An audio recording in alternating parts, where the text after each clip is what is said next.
Hey guys, welcome to the Sunday Beginner Series, where each Sunday I cover topics for beginners to help you build a great foundation into this awesome sport known as Locksport and lockpicking.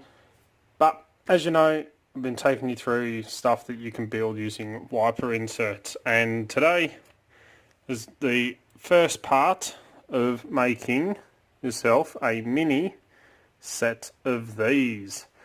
So the first part I'm going to show you is how I go about shaping the picks and getting all the shaping done and all that. The second part will be next Sunday, where we go through the final twists and turns, the last bit of buffering, and putting the step down tensioner in the bottom of the pick here in the handle.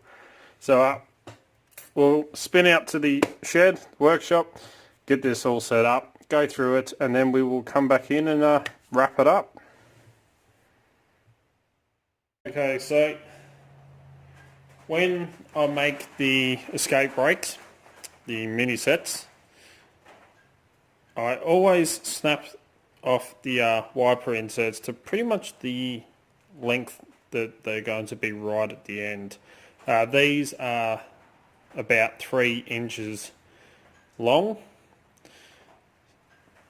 so that will be the overall length of them when I am finished. But whenever I make them, I always do, if I make 2 sets of the triple peaks and even with the single ones, always double up and do 2 at the time. It saves you a lot of work. And if you make sets like these, you can actually, if you want to make a single pick and the rake set, you make your 2 rakes, your 2 singles, and then when you do all your twists and bends to make them fit together, you put them together. But this set, I'm going to make 2 single rakes. So always put the metal together. It makes it a bit easier when you're filing. I'm going to grab my vise and I'm going to lock these into the vise at the same time and make sure they're all lined up.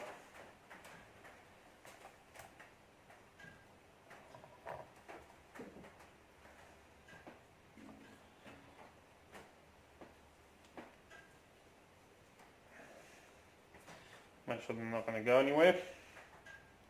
Now, when I make these, so I don't overheat the metal and make it go soft, I hand file everything. So let me grab my files and we'll come back and we'll do some filing.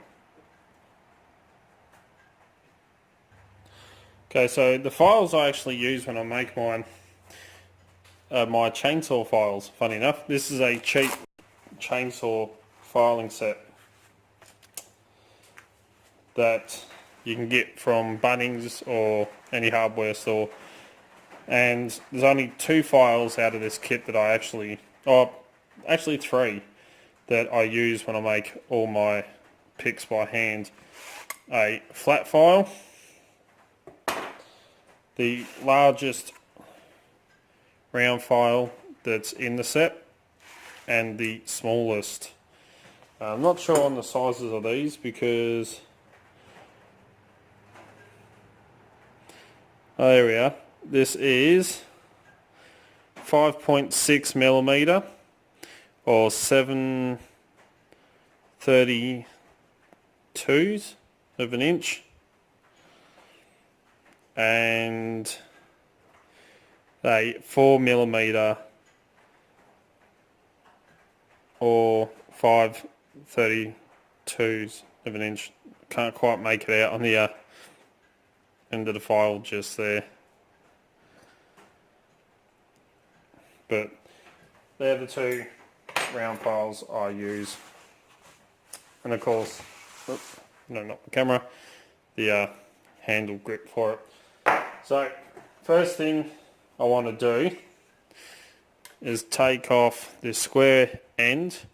I want to take it on a bit of an angle so that it will slide into the lock nice and smooth. So the only filing I want to do is on a slight angle like that, so that when I slide these into a lock, they will actually slide in and not just stop. So that'll be the first thing we do. Make sure that's in frame. Zoom in.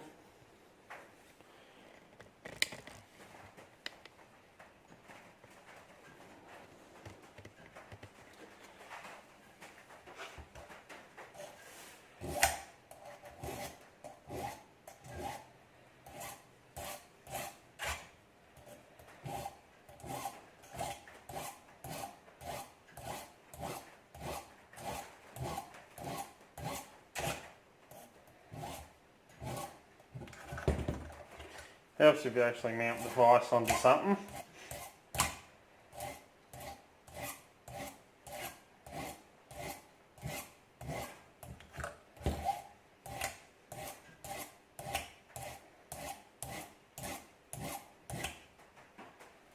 Alright, pause this, I'll finish that off and we'll come back to it. Okay, so as you can see, I have just put a bit of an edge, or I've flattened that down on the angle, which I will define a bit more after I do the rest of it. But next thing we got to do is put our rakes curves, the curves into it to turn this into a rake. So I use the biggest file, which I find is the perfect size for bow guitars. Put that one in there. It's not going to go anywhere. I'm going to go just to the edge of that curve, or the slant we put on it. Put a couple of little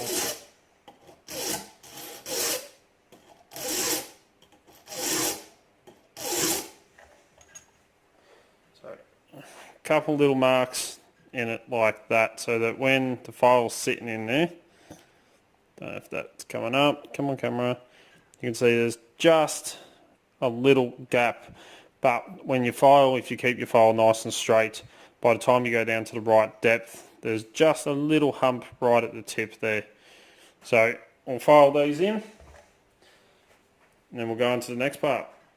Okay, now I've filed the first groove in. As you can see, I've gone down about halfway. You don't want to go too far, and this is using the widest wiper blades, but you don't want to go down too far, otherwise you're going to weaken this off too much. So I'll go down about half.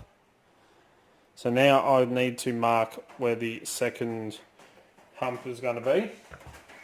So again, have about the same distance from the front. Just slightly mark.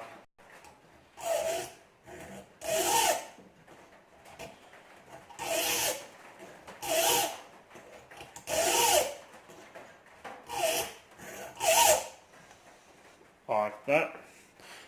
So as you can see, we have a little bump at the front, and when this file sits in and it goes to its right depth, we're going to have the same amount of, come on camera, focus for me, and have about the same amount of a peak in the middle as well. So we'll file this one in.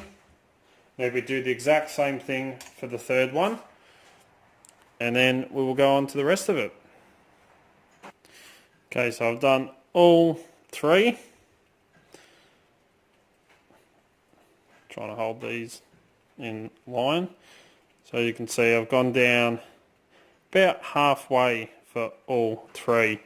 Now what I want to do is thin down this shaft just here, just a little bit. Probably down to about half, but sloping upwards towards where the handle's going to be. So on a slight angle like that. Just want to thin this down a bit. So we'll lock it into the vise and use the flat file for that. And when I do all the filing, I only file in one direction. and very light. That way it don't take as much sanding to smooth all these out, I find. But just light filing, one direction. Trying to lock these in to the vise just on the top there and keep everything lined up.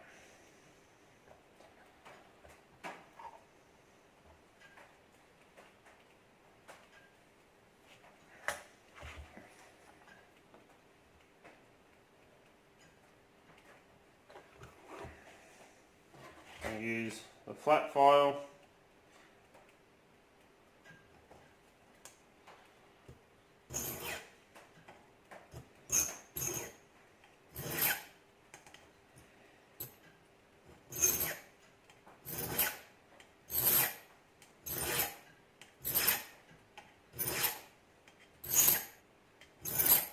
And I'm just going to flatten that out. So let me do that and we'll come back.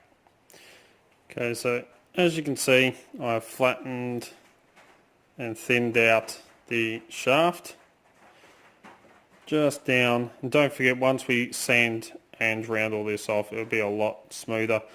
Now I want to put the notches under the peaks. So I use the small round file for that. And when I do it, I want to be very careful to try and stay in line with the tips of each peak.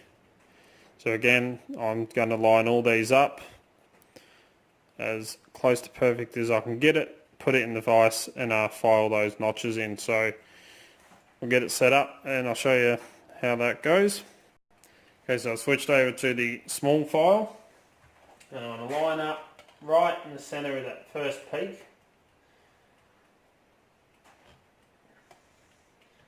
Very lightly mark it.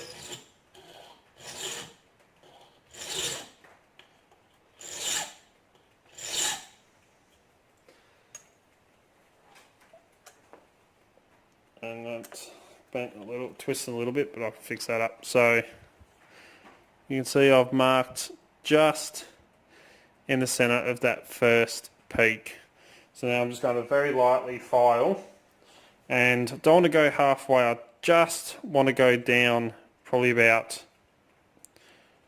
a third of, oh, I'm not even on camera, a third of the way down into the meat of the metal here, so that it's not too weak, but not too big either. So I'm just going to go down about a third into each one of these peaks, and then we'll come back and go through the rest. So I'll file them. Okay, so as you can see, I've got all the notches underneath cut in, but it is very square on the edges. So all I do now is I just take my flat file and round everything off to make it all nice and smooth. Once it's all rounded off, then we can get into the sanding and cleaning part. Okay, so when I round off, as you can see, I've started to do to this back one here. All I do, just hold my file on a slight angle like that, just very lightly round off the edges with the file just on a slight angle like that, just to round all these edges off along the bottom and to round out these peaks on the top just a little bit, and then we can go through to the next steps. So let me do that and we'll come back to it. Okay, so I rounded off the edges as much as I am going to. The rest of it all comes down to a bit of elbow grease and sanding. So I finish these the same way I finish every single one of my picks that I get that need finishing, with some wet and dry sandpaper. So I always start off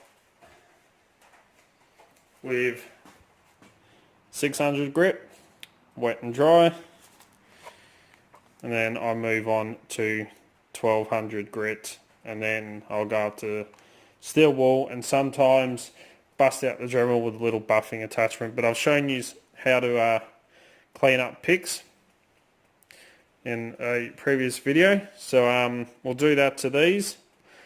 And then next Sunday, I will actually show you how to do all the bends and everything. That way I get to spend quite a bit of time cleaning these up. So we'll head back inside and wrap this one up. See you in there. Okay, so that was the first part of making the set of escape rakes. And as I was saying at the start of this, next week we will go through the final twists and turns and getting everything all set up. A couple little tips that I try to put into the video when I make these is I only file in one direction, which makes it a little bit easier when it comes to cleaning up and finishing them. And take my time, use light pressure on the file, that way you don't put giant gouges into it and it takes longer to clean up at the end. So this is part 1. Next Sunday will be part 2. Then after that we might go on to making penning trays like this one here.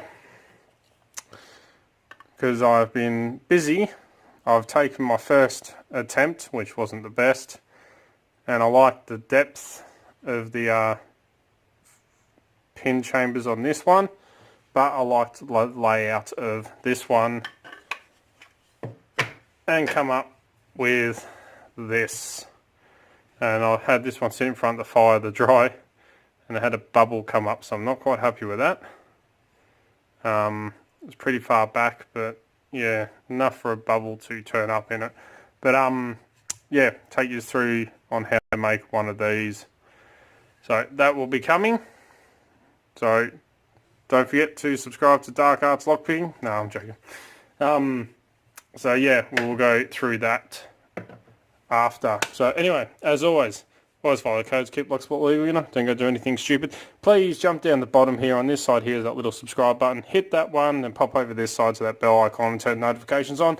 That way you can stay up to date. As soon as I upload a video, you'll be one of the first to know. And I'll try to upload 2 to 3 to 4 videos per week, depending on work and everything else that I've got going on. Don't forget to come and join us on Discord, Extraordinary League of Pickers. I cannot recommend that enough. The link to them's in the description down here below, so click on that link and come and join us. You will not be disappointed. Don't forget you can also find Dark Arts Lockpicking on Instagram, Facebook and Twitter. I've got to put up posts, the photos, what's going on in the background, all the fun stuff that happens around here pretty much. If you're looking for great equipment at very competitive prices, please check out locksmithstoolbox.com. Absolutely awesome Australian company. It's where I get all my lockpicking equipment from, as you know. If you want to get in contact with me, you contact me through any of the social medias, Discord, or send us an email at darkartslockpicking@gmail.com and I'll get back to you. And until next time, cheers guys, and if you like what you see, please hit a thumbs up, really do appreciate it. And happy picking.